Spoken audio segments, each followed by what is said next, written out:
Maayong adlaw ninyo di mga higala no, another day, another life, og another trabaho na pod. So for today's video kay magkapunde tagbaboy, kauban ako kung manghod nga si GR.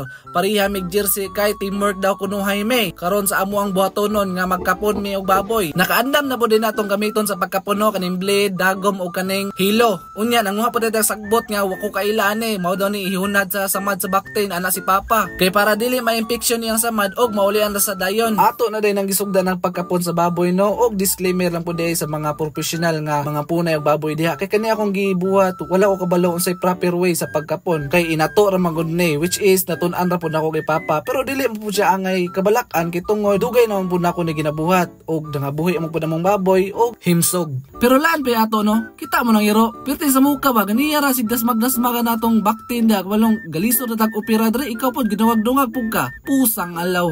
Pero sa tinuod lang no, lahi ra jud ko mag-explore sa katao. Kay pareha ni, igo lang jud ko galantaw-lantaw ni Papa sa una nga magkapon og baboy og hangtod karon na-adapt na nako og ako nagimuunay og kapon sa mong baboy.